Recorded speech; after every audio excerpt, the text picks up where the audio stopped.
All right, awesome. Well, let's get started. Becky, welcome to the Interviewist. I will give everyone a little bio for you so they know your background.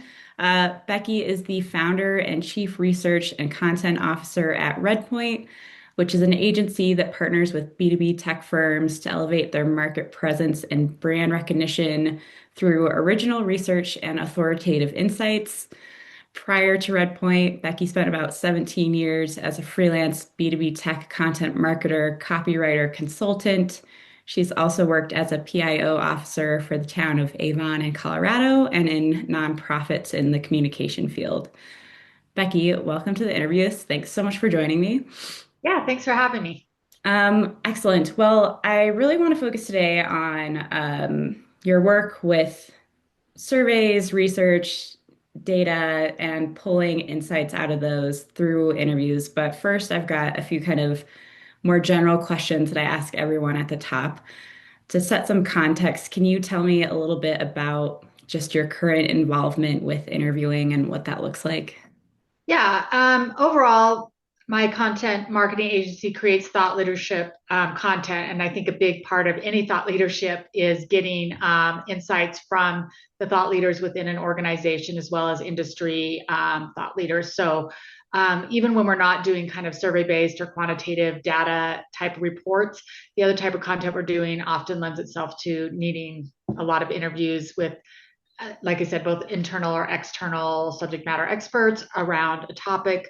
And I interviewed hundreds of folks myself at this point, but I also have a team of writers that I oversee. And sometimes they're the ones doing the interviewing as part of that process. And then I'm overseeing kind of the content they're creating out of it. Awesome. Very cool. Do you feel like you personally have either an interviewing greatest strength or a weakness? Well, I would say my greatest strength is I think I'm really good at kind of like letting the conversation go down interesting paths. I don't necessarily, you know, I'll create questions, but I do not feel beholden to stick to those questions. And I think that sometimes the most interesting insights actually come out of letting somebody like say something, and when it's interesting and tangential, following that where it goes, and you get something you hadn't even thought about yourself, but is actually more relevant and interesting to the audience you're creating the content for. So I think that's kind of my superpower is really just being able to go with the flow, so to speak. Yes. Yeah. Um, in terms of challenging, it wasn't. I guess I saw that you kind of asked a question for me to think about, and I actually was thinking of a different way. The big have around interviewing, it's not necessarily a weakness of mine, um, was is really twofold. You have either folks that just aren't very talkative, and it's just really challenging to get anything out of them. They're the one word responders. Yeah. Um, and so that can just be a real challenge. And I think that's a challenge for anybody. It's just how do you deal with that? And then the second one is honestly, I have also interviewed folks all over the world, and sometimes even when we're both speaking English, accents can be really tough, and you want to be professional. You don't want to offend somebody. You're both speaking English. I have that, as somebody who wishes they could speak more than one language fluently but cannot, I have the utmost respect for anybody that can speak more than one language, or even if they're speaking English, we just have strong accents that are different. It can be a real challenge to find a way to not ask them to repeat everything, understand what they're saying.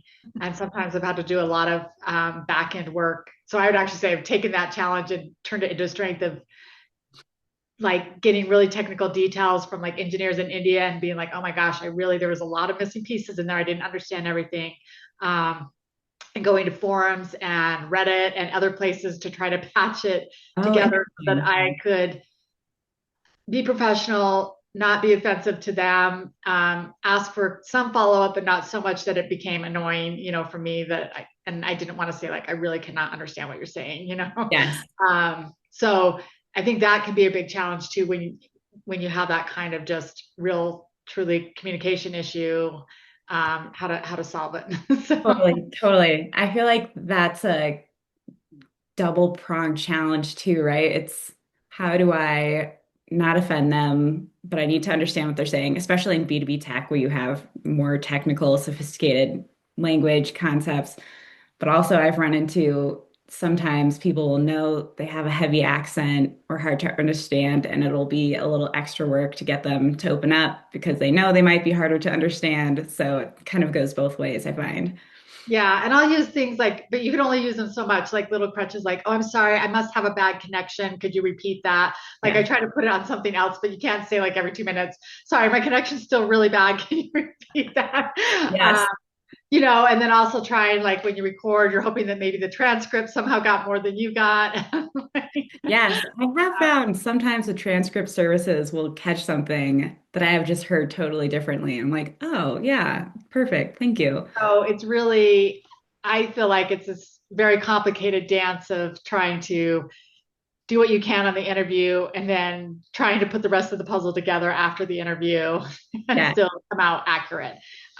So I think that's also a challenge and a strength of mine. So. Yes, no, that's great. When you say, just out of curiosity, that you'll be on Reddit or forums afterwards, are you Googling specific terms or how are you kind of Yeah, deciphering? I'm thinking of like, I had one interview where it was really technical and I was talking to an engineer in India and the content was going to be technical and, engineers have a really technical mindset.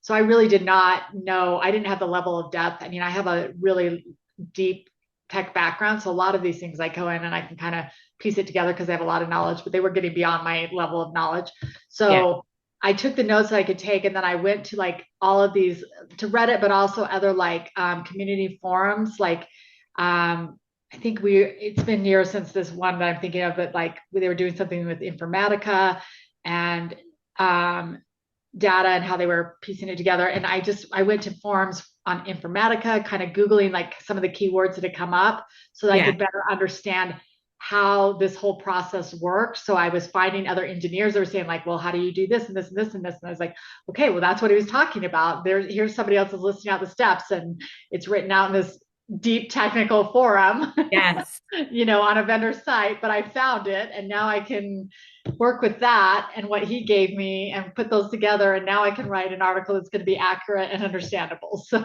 Yes, awesome. Interesting. I wonder too if AI would be helpful, like yeah, that one was Copilot stuff. pre-AI. So I think you can do a lot more with AI now. I mean, I think the challenge still though with AI is what I find AI is best at is still if you have the expertise because you may not know where AI is hallucinating and just telling you something, or it's like accurate but maybe not granularly accurate or something. Right. So, but it can certainly, I think, help give you a lay of the land if you're stuck like that. Yeah, So, way totally. faster than digging through a whole bunch of forms like I had to do. So. Yes, the digging. I'm sure everyone in content is somewhat familiar with that challenge. Um, awesome. Let's dig into what Redpoint really specializes in. So I know you work with a lot of original research, thought leadership. So you're producing content based on a lot of surveys, quantitative data. So you then use industry experts to kind of pull insights out of quantitative data. Can you walk me through what that interview process looks like? Yeah, so I think the first thing we do is typically, I mean, and you can do this as well. You could do interviews on the front end to help you inform you. Like, I want to make sure that I'm asking, like I have these hypotheses and I want to sort of make sure before I go and spend all the money doing this research that I'm sort of aligned that this makes sense. I don't do that many of those, but I just want to bring that up as that is one way you could use surveys is actually to pre-inform your survey because if you talk to a couple of folks that are in the industry or kind of like a couple of people that would be match the target audience you're going to survey, you can sort Mhm. of test out your survey or your hypothesis to make sure that you feel like you're going to get um, what you think you're going to get because it's always a little bit of a mystery. Like we have these hypotheses, are they going to pan out? Right. You know, so that's one way to use them. But the way that I typically use them is most of my customers will feel pretty confident, like they do know their customers and they do know the industry. So they feel pretty confident, like, these are our hypotheses. This is what we want to ask about and test or they just want to know. And there's not like any hypothesis agenda per se. So, but once we have the data, I think what is interesting then though is the way you can use interviews is really to again sort of validate that data. Like I had one survey, it was in the legal, they were a legal tech company, and we actually asked about, it was kind of a compliance issue, and one of the things that we asked about is like, what are the consequences, like are, and like we asked if people have known about people getting jail time or fines and all these things, and it turned out that the data said yes, but that's really shocking. Like you don't hear about like jail time being an issue in corporate Right. America for not being compliant, right? Or even like really heavy fines. So I think in that case, it was really nice to then go to be able to then interview some industry experts in the field and consultants that work with these companies on compliance, and they could come back and say, yeah, actually, I have personal individual experience where I've seen this, like what the data is saying, I've actually seen play out. So I think especially in a case where the data is really surprising, and Mhm. either you can use an interview to either validate like a real person's real world experience matches that data, or you can also use, like maybe you just don't even understand why the data is the way it is. Mhm. And again, you can go to industry experts and have them weigh in as to, why do you think we saw this result out of the data? And then they usually, because of their own personal lived experience, have, again, you never know for sure in that case, but at least they can provide their insights as to why they think the data is saying what it is based on their own, experience and expertise. And I think that that can be really helpful in helping you interpret the data, but also in sharing those insights out to a broader audience. Got it. So that was one of my follow-up questions of what kind of answers are you looking for? So it sounds like when you're interviewing someone, you want them to either validate findings, give extra context, give real world examples. Does that sound right? Yeah. And I mean, I don't want to say validate in terms of like, I'm not asking, because one of the things that you had asked about is like, how do you make sure that you don't lead? Yes. Yes. Both like, because the whole thing about a survey is how do you write the survey questions so you're not leading? How do you make sure that the data is the data?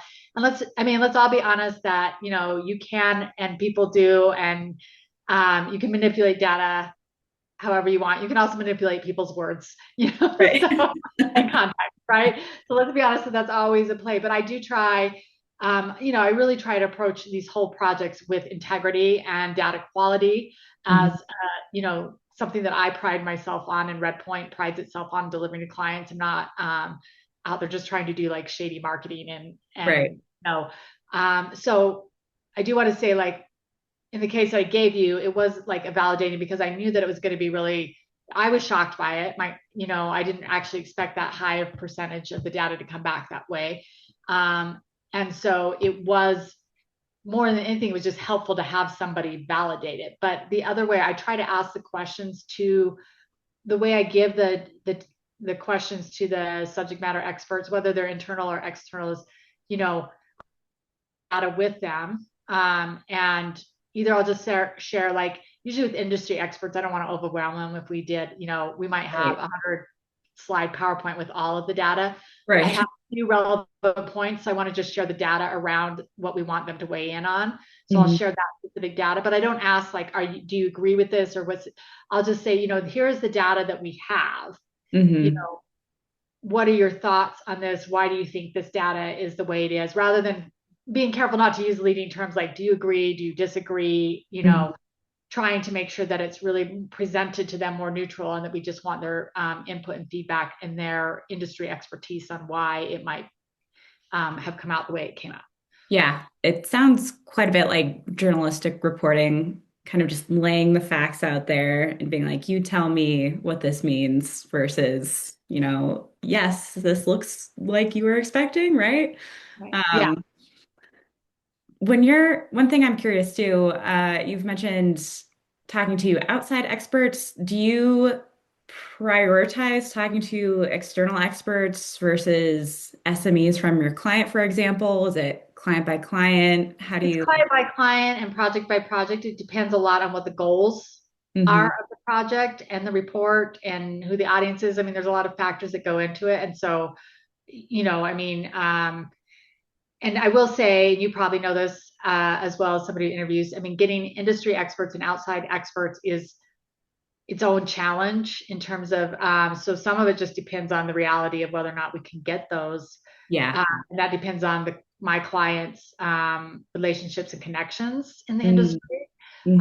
Obviously, it's much easier to get internal thought leaders, but it may also be the goal of the piece is because a lot of these original research reports can really elevate internal thought leaders and help you take your internal thought leaders and elevate them. Like a lot of my clients will actually use the research when they go to trade shows and events for their internal Right. SME to speak using the data. So if they're also being quoted in the report, it's just a way to elevate. So again, if that's Yeah. the real goal, like some clients come and say, like, actually what we want to do, our goal is to elevate our internal thought leaders, then we're probably going to be interviewing internal thought leaders. If Yeah. the goal is they want something that's more like state of industry and they're really trying to show their industry authority, Hmm.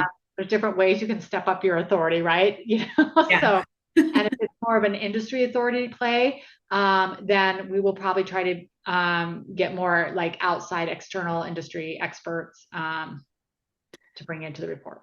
Totally. One thing I want to follow up too is this is something I think about a lot. How do you prepare these experts for these interviews? Like you said, you don't want to just send them 50 questions you asked in the survey and all the results. So how do you focus on what data they should consider, prepare them, start getting them thinking? Because I Yeah, imagine you're not going so through. we have like, and I think in a typical report, because we already have a lot going on, I have to be careful too about how many people we interview because there's only so much space to put in Right. and make they're already kind of dense with all the data and you're trying to make them digestible for somebody who's a short attention. There's a lot going on in these reports, right? Yeah. So I try to stick to like three, like five would be a lot, but 3 to 5 Mhm. interviews total that I'm going to weave stuff in. And then I look at the background of who I'm interviewing and who hopefully you have kind of different perspectives, different backgrounds, a little Mhm. bit different expertise. So Yeah. you kind of look at what their expertise and background is and find the areas of your data that would make the most sense for them to weigh in. And I usually only give them I usually try to keep it like to like 5 to 7 questions max. So I'm Mhm. just giving them and sometimes it might be not just one data point because there can be like kind of some follow-up data that really informs it, but I'm just giving them like 5 to 7 data points in the sense of like, here's what this data found around this topic, what's weigh in on this one. So I'm not handing the whole thing. Now, if it's an internal SME and maybe they're going to be using this more in depth anyway in their role, then I might just share the whole slide deck with them. And Mhm. I will still have some questions, but then in those cases, I might be more open to like, you did also look at all of the data. Is there anything in there that, I didn't ask you? I mean, it's a question I like to ask in general. Is there Yeah. anything I didn't ask you, Yeah. that you Mhm. want to comment on that you think is interesting that I might have missed? And so in those contexts, they might get more and more in-depth look at the data, and I might, have them weigh in on a broader lens than somebody that doesn't have a need to know and has limited time and we're asking a big favor and we need to Right. really narrow it down. Totally. Totally. That makes sense. I feel like when you ask that question, what else would you like to say? What else do I need to know? That's when you always get the best gem too. You're like, Exactly. Yeah, I never leave an interview without asking that because I think that's always where you're like, oh yeah, I didn't even think of that. right. That's why I asked it.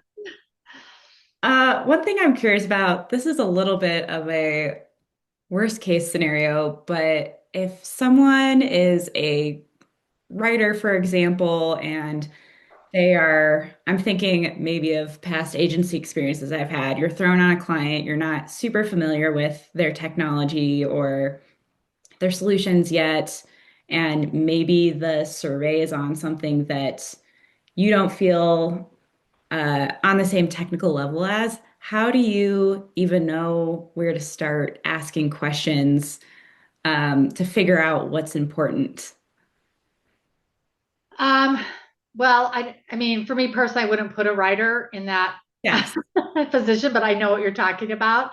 And I mean, first of all, I have a lot of before I even go to the field with the survey, I do a lot of like prep with my clients. We have an in-depth questionnaire they fill out. My writers would have the survey itself. They would have an entire, very digestible PowerPoint deck that I put together, and I walk through with all my clients. Like, here's the survey data with my data analysts. We've cross-tabbed it. We've segmented it. We have put in the key takeaways, and we have actually, in the presentation, begun to shape what we think the key messages are.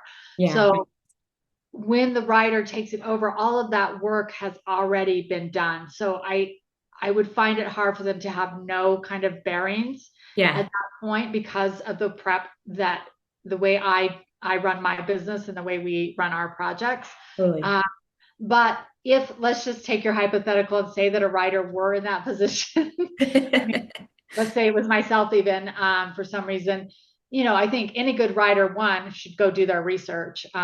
Before AI, it took longer and you had to dig deeper. But, I think if you're a really good writer, you should have good critical analytical skills. And if you've been writing in B2B tech, you should have the kind of mind that can understand those complex technologies Hmm. fairly quickly and get up to speed. Um, and this is where if they do need an internal, sometimes interviews are really just for knowledge base. So if they do need a internal interview with a subject matter expert just to understand the product or services, um, then I would make sure that that happens with the client before they Right. write a word.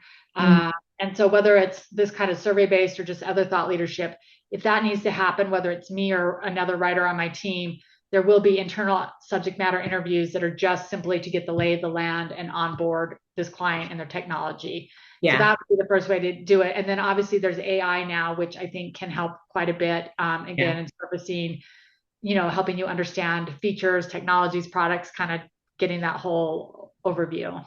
Yeah. I love that. I think sometimes, especially I've seen with junior writers, feel that you have to pack into one interview, both learning how something works, getting the lay of the land, as you said, and the questions you need to inform whatever asset you're creating. So I think that's a good reminder of you can have an interview just to figure out how things work to make sure you're understanding and setting yourself up for success later. Yeah.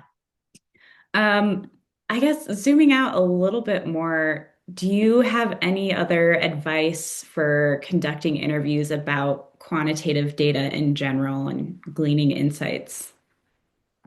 Um, yeah, I mean, I think it starts with kind of looking at the data itself. But I think the most important thing with the data and where kind of putting your journalistic lens on is that, so you may ask 30 questions in your survey and you get those answered and you had your hypothesis, but often the best stories and the kind of what I call the hidden nuggets of insight are in segmenting or cross-tabbing your data. Taking things like looking at, like, if we had somebody in a C-suite role and somebody as an individual contributor, maybe the C-suite thinks everything is grand and the individual contributors like, life sucks down here, we're overwhelmed, we're not functioning right, we don't have the right tech to operate, whatever, whatever it is. And so being able to like show that there's this gap or discrepancy, um, Hmm. in these roles, or maybe you're just seeing things like different industries or have different challenges, different things. You can do maturity models, like you maybe look at something, you see like those folks that answered and can do these things are seeing these benefits and they're not seeing these challenges. So this is a way to tell a story about why you need to get to here and what the benefits are of that. So there's a lot of different ways to look at the data. And I think it's really important. And I think this doesn't happen all the time, is to do that deeper level data analysis. It's hard for a lot of folks if you don't have a data background, or you're just trying to run your own survey and you just, again, don't know how to kind of do that next level. Um, Hmm. and there's also a lot of vendors that maybe just won't do that. So it's important to make sure you're doing that because you've invested so much in the data. And then those hidden stories are where often that's where I also want to do the interviews, because that's where the really interesting, kind of stories come out. So those are the kind of the leads that I want to pursue in my interviews, because it's the unexpected. Totally. Do you recommend that writers, especially if they're working with surveys a lot, take, for example, data analysis courses, or is there a way to beef up those skills and pull out those narratives? Yeah. I don't know, like, because I'll be honest, like I have a master's in creative writing and a major in and a BA in English, and I am not a mathematician by any sense. And while I did, when I was learning the whole, end-to-end research process, I was, kind of trained in basic data analysis, but I just really quickly was like, look, I shouldn't do something that's not my zone of genius. I should bring in somebody that's their zone of genius. So, and writers come into these projects at different stages. Often they're coming in, the client, like the unless they're working with like somebody like me that does the whole thing end to end, they're coming in as like say a freelancer, and just being handed the data, and hopefully all of that analysis has been done for them and they're getting a nice deck. But if they're not, if they're just getting Excel spreadsheets, I think it's a time to advocate either like Mm-hmm. the client needs to do that work first in order to equip the writer to do their best work, Hmm. or the writer can, work with a data analyst, but they should put that in their budget to do that. I mean, if you're really a writer that loves data and loves nerding out on that stuff, then maybe you want to do those data courses. But I think that's not the reality for every writer. And I don't think you have to be a data analyst to write a research report. But what you do need is to have the data served to you in a way that you can understand it. Totally. Yeah, I love what you said about maybe advocating. I think sometimes clients assume, oh, we can just give them the data and they'll be able to write this beautiful story and report about it. But I think, like you said, the Venn diagram of people with great writing skills and math analytical skills does not overlap that much. Some people, I mean, there are definitely people out there that are like great at math and great at, writing and love to like geek out on both ends and would, and I say, great, For go them, for yeah, it. But if that's not you, it doesn't mean you can't, write these type of reports, because at the end of the day, you're doing data storytelling. You're still telling a story, but you just need to make sure that you have a way to understand that data. totally. I love that. Awesome. I want to shift a little bit. Another really cool thing that Redpoint does that you've mentioned to me previously is that you'll create executive thought leadership content. And to do so, you'll interview, for example, 5 to 10 CMOs to pull thought leadership out of that. So, can you walk us through what those interviews look like? I imagine it's a little different than you're interviewing on quantitative data. Yeah, again, you generally have kind of a topic or an idea that you want to interview. You're not just kind of randomly, you've kind of decided along with your client. So it's something that aligns with their brand, in some way, even if it's very thought leadership and it's not intended to be salesy or anything. But I think the first challenge again there is, which we should talk about with interviewing, is just where do you find these people, Yeah. right? Mhm. And again, the easiest is if your client happens to know these 5 or 10 folks that you're going to interview and can just make the introductions. But I will tell you, after, 15 to 20 years out here, that is often not the case. So sometimes the first step for me is just like actually sourcing these interviews, which can be challenging. Can take 2 to 4 weeks in itself, through Mhm. like LinkedIn outreach. There's some other platforms where like Clarity FM is one where I can go to, and there's a lot of people that like, you pay by the hour. So you have to figure out that piece of it. How am I going to find these people, and where am I going to get them from? Once that's solved, then there's the interview. And yeah, I approach it again. I approach it. I still have to be these are high level people. You have to be very conscious about their time and their attention span. So I will share questions in advance, because some people like that and need that, and other people, but I always frame it in like, but if you don't look at these at all, that's fine, Mhm. because there's both type of people out there. And I think you need to be respectful to both and tell them like, I really, what I want is just for you to show up on the interview. Yeah. If you to do that, you need to do the prep to feel comfortable. Great. I've given you the ability to do the prep. If you're Mhm. somebody who is so busy and you're just going to look at your calendar that day and dial, click the Zoom link, and you don't even know what you're getting on for at that point, like Yeah. that's fine too. Right. So there's that kind of context. And then in the interview, again, I do try to vary. Sometimes I'll have a couple of questions that are set, that I ask every single interviewee, because we do want to see, again, in some way, we're still looking for trends. Right. We're still looking, even with only like 3 to 5 people. There's actually a rule of 5 in data that I read once, that where And it's true because I run soft launches of my surveys where you look at 10% of the data, and almost always the trends you see in that very small sample do Mhm. not.